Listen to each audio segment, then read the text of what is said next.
first of all, thank you very much for joining.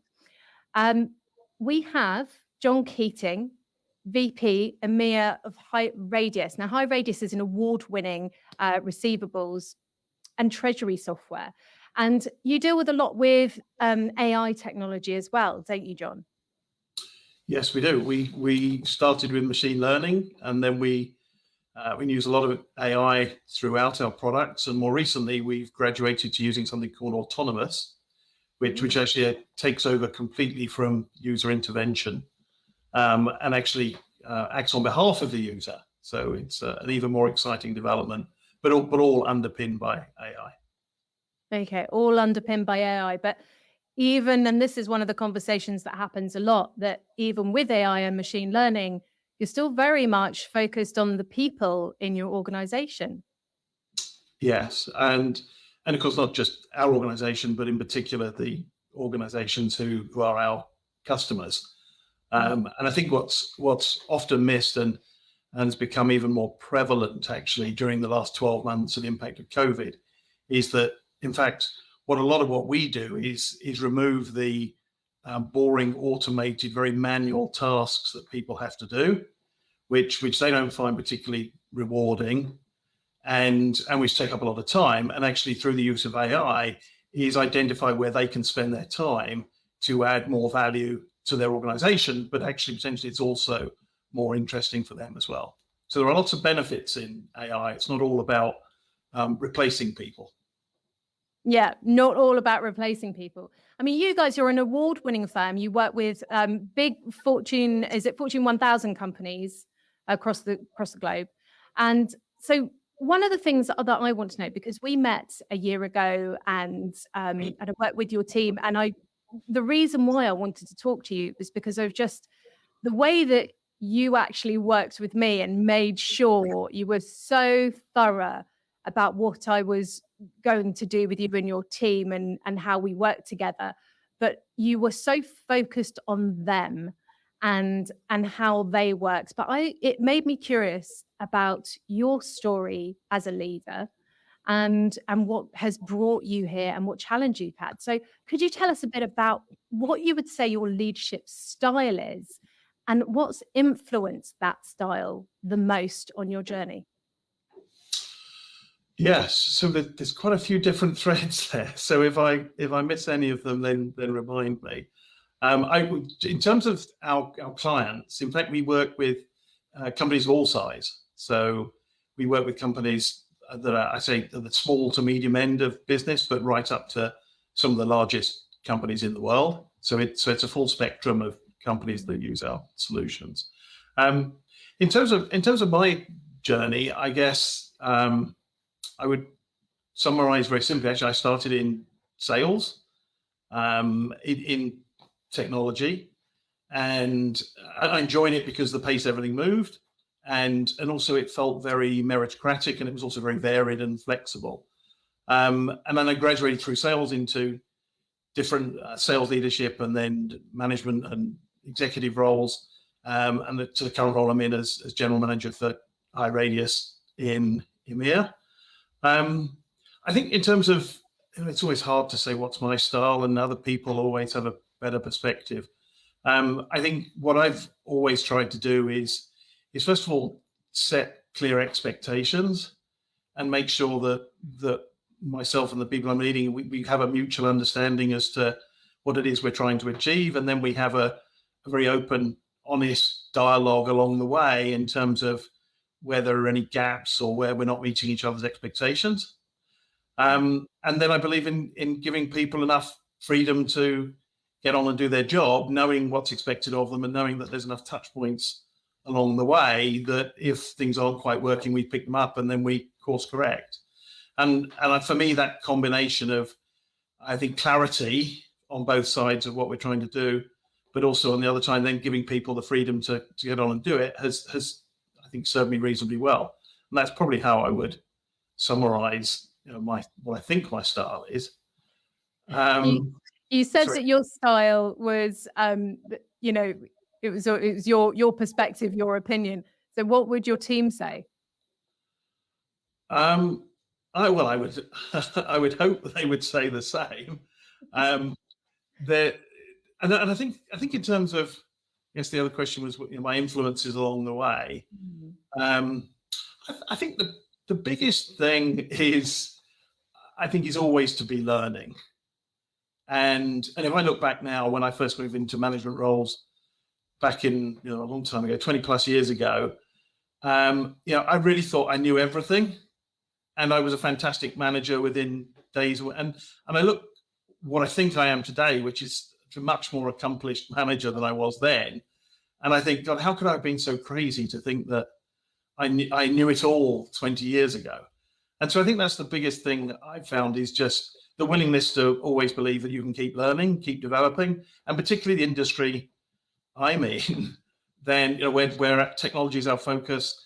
If you don't have that, then pretty quickly you get left behind, and you're just a dinosaur who's saying, well, this is how we've done it for the last 20 years. Why does it need to change? And we're in a world where the iPad is only 10 years old, and Facebook, the biggest company in the world, is 15 years old, and yet they're so core to everything, or a lot of things that we see and do today. And if you haven't embraced that change to move with it and being curious about what new technologies and tools can bring, then I think you just get left behind. And so, one of my goals is always to be open-minded in terms of new tools, not technologies, and apply my experience to see how can we embrace them. It's interesting you said that about being open-minded and curious. Is when you were saying about yourself at a younger level, and when you started out, you thought you were this fantastic manager back then, and now you're so much more accomplished. Was it the curiosity, the ability to be curious, that's helped you along that way? Yeah, I think it is, and the willingness to, I guess there's an old saying about not being the smartest guy in the room. That it doesn't bother me.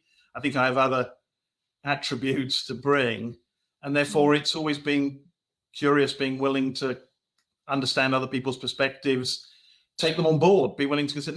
No, what's interesting is I've got a lot better of that as I've got older, and if I go back 20 years, I almost always thought I had the answer. My view was the correct one. My perspective was the one that mattered. And if you didn't agree with me, it must have been because you were, an idiot or stupid or didn't have the same perspective. And there's one particular, I tell this story, which actually my previous company, so relatively recently, we did some work with a guy called Todd Musselman, who was an executive coach, and he worked with the leadership team. And actually, I learned a lot from him in a short space of time, just about different perspectives. And one of his, which just got some press recently, he used to talk about was the notion that any of us have the truth, and this whole notion of what is the truth, and that was really, it made me think about it, because his point was we have the truth from our perspective, and we all have a different lens through which we see things, but it's just our lens. It doesn't make it right. And too often we enter into conversations or meetings absolutely certain that we have the truth. And one of the things that it's really helped me, even in the last few years in my management style, is recognizing in those situations that largely I'm just talking about my opinion, and it just happens to be my version of the truth, and other people have their opinion, and there's no reason why my opinion is any more valid than their opinion. And so it's actually really made me think in those discussions, I think, be much more collaborative and open-minded in those discussions, and help me sometimes manage conflict, because of recognizing actually they just have a different opinion. It doesn't make me right and them wrong. So that was a good learning, and that was relatively recently. And so that's, in terms of a recent learning, and I always like a change of perspectives, and it's funny enough, even this morning I was using a technique where you step away from the scene, and you kind of remove yourself from the scene, and have a look at how someone, the scene is playing out. And then you can kind of remove yourself from your own perspective and your own emotions about the situation, your own thoughts and really challenge yourself to go, oh, okay, I can see what's happening here. And exactly that. Our opinion is our own. And one thing I often think is that, we can influence, but we have no control over how other people think. And nor should we, to be honest, but we can influence a situation to be more clear. But we're only in control of it ourselves. That's all we can control. And that's emotional intelligence. Yeah. I like that notion of stepping back from the room, because I think it works because you can visualize it as well. And one of the things actually, I did like many people, a 360 exercise with my team going back probably 20 years.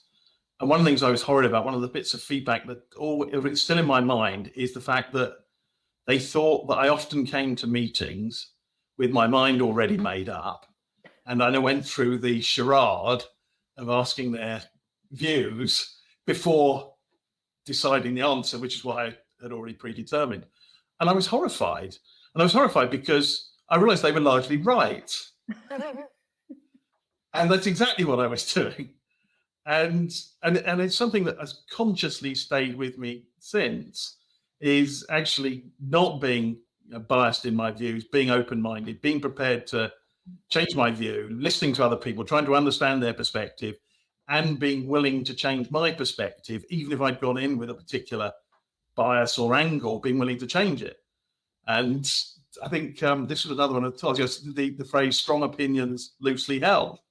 And there's another one that goes with it: argue like you're right and listen like you're wrong, which I particularly like, because it's all about actually being willing to listen and change your view based on what you hear. So I've definitely evolved over that time to be, I think, a much more inclusive, collaborative manager or leader.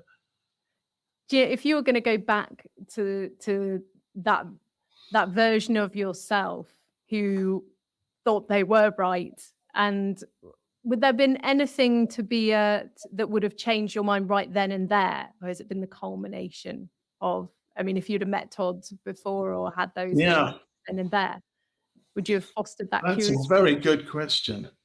I think some of it is just about the accumulation and the journey and being at different points in terms of where you are. I think at that time I was probably overconfident in my views and opinions, and have been less open to the notion that actually anybody else's opinion was as valid as mine. And I think that journey has helped me appreciate actually lots of people. And it's not necessarily about experience. I mean, sometimes it can be anybody in the room who has a good perspective. It's not about seniority or experience.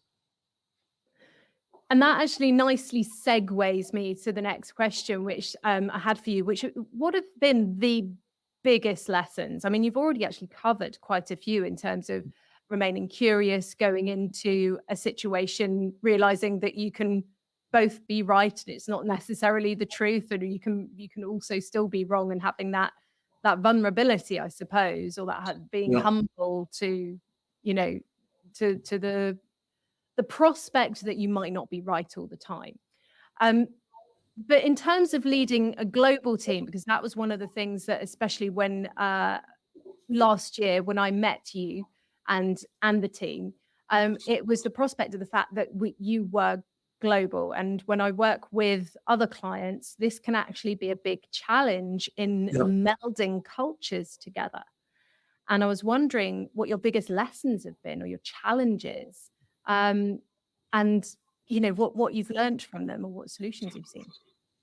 Yeah, I mean, I think we're very fortunate, being ironic in some ways, that we're here in Europe, if I can say that, because actually for most of us, we've grown up over the years with traveling a lot in and around, whether it be internationally, but particularly around Europe, and the notion that you can get on an hour's ferry to France and it's a completely different culture that you're in. And I think we have that benefit of realizing fairly early, and then if you travel a lot, whether business and pleasure, and I've been able to do both, that actually even within 2 hours of us, there's so many different cultures, and they are different, and they speak different languages, and they perceive different things as important to us. So I think it gives us a head start, actually, when you then look globally, because then when it comes to dealing perhaps with the US, as I do a lot, or now we have a very big presence in India, you're already curious to understand, actually, you don't think of them as the same. You know they're going to have different perspectives, and you're curious to understand, actually, what is it that motivates them. And so I used to spend quite a lot of time when I was younger, reading up about places I was going to visit to help me understand the different nuances in their culture. And I've done the same ever since. So I think we have a bit of a head start, and then it's recognizing that, actually, largely speaking, how do you blend the stereotypes you might have with a reality and not be predetermined or biased when you go and meet people, but just accepting that everybody has a slightly different way of doing things, slightly different way of learning, slightly different way of judging what's important, and then being respectful of that and working out how you adapt what you do in order to fit in. And then, of course, you've got to have a common thread running through everything, which is what we particularly try at HighRadius in terms of one global culture, which is, whilst we might have differences between the way we do things, that it should still feel like the same culture, the same standards, same values, whether you're dealing with India or the US or Germany or France or the UK. And you've just touched on the V word of values. And I know that HighRadius has a really, really cool set of values that we actually used as part of the event. And when I work with values as a coach, it's something that is deeply rooted inside of you, but also that we can use as a company culture. And it's almost, values are those guide points. Like if I need to make a decision, or I'm trying to think about what drives me, much like you were just saying, as a culture, culture differences, and there are set values that actually are global, are universal in human beings. So what part do values play in leadership for you and for the team and the culture there? Yeah, so I mean, I would say, actually, that HighRadius, and this isn't just an advertisement, but is that most of those core values fall down because they're just something that's stuck on the wall, stuck on the desk, gets sent out. Maybe they're on the first slide of every company presentation or something like that. And probably leadership perceives that they are really the core values. I don't think they deliberately mislead, but actually most of the company knows that they're largely a load of rubbish, and they're either aspirational or actually it's not how the company operates at all. And therefore pretty quickly the core values just disappear, and actually nobody can remember them. And if you ask most people in most companies, what are your core values, they struggle to name more than a couple. And HighRadius is the first company that I've worked for where there is a serious intent to live and breathe the core values. And it does start with Sashi, our CEO and founder. And part of the reason it's so much part of the fabric of HighRadius is that he is constantly reminding people about the core values. And to your point, in terms of decisions, he will make, I'm sure, every single day numerous references to a decision or a situation and the associated or most relevant core value. And I think what that's done is it permeates then down to the fact that everybody else is familiar. And so we have 8 core values, which is quite a lot. Yeah. But actually, I suspect if you ask most HighRadians, they would probably be able to name 5 or 6 of them off the top of their head. And so that whole notion of going to a meeting, setting the scene and saying, okay, it's a difficult topic, I want everybody to be bold and blunt, just reinforces that constantly. And part of the way we reinforced in the kickoff that you joined was that, if you remember, every session on the agenda had one of the core values as its theme, and the person who was leading that particular session made sure that when they presented or talked to that session, that they woven into that were the core value that they were most representing. So we take every opportunity to reinforce, remind, and really kind of live those core values. And I think we've done a very good job, and much better than any company I've worked for before. And that helps them with the global culture, because it doesn't matter if you're on a call with a multinational team, then that concept of be bold and blunt, or hop on the roller coaster, or go gritty or go home, is a common language that everybody understands and operates to. I have to say, it always stood out for me, that event, the kickoff event, and I can probably name most of your values just because they were so astute, and we really did weave them into the activities that we did, because it was important. It was so important to you guys to do that. And as you say, you had new starters coming in, you had people that have been there for ages, we had people from 3 different continents. And that was absolutely a unifying language that really connected everyone, and brought everyone together, and also helped reinforce the new starters and really let them feel a part of something. Yes. And it really played out in also the decision making that we did, the practice that we did during the day. Yep. And it's incredible. But when you talk about go gritty or go home, so grit is that, that in terms of the determination, what does having grit and determination really do for your company? So on that particular theme, I think it's we aim to win, whether win is completing a project or completing an activity or the business, and we expect everybody from Sashi, who's incredibly hands-on, through me, through everybody else, to demonstrate that, which for us, I think, for me, means getting your hands dirty. If there's a presentation that's got to be done for a client tomorrow and I'm involved in it and I can add value, then I get on and play my part, and I still build the slides and I share in the presentation. So everybody has a role to play. We expect people to be egoless and to get stuck in and add value where they can.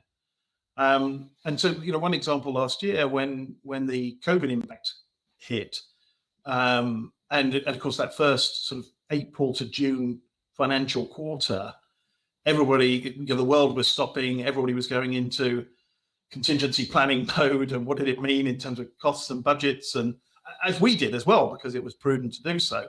We did put in place half a dozen initiatives specifically designed to mitigate any impact, and we didn't change any of our commercial goals for the year.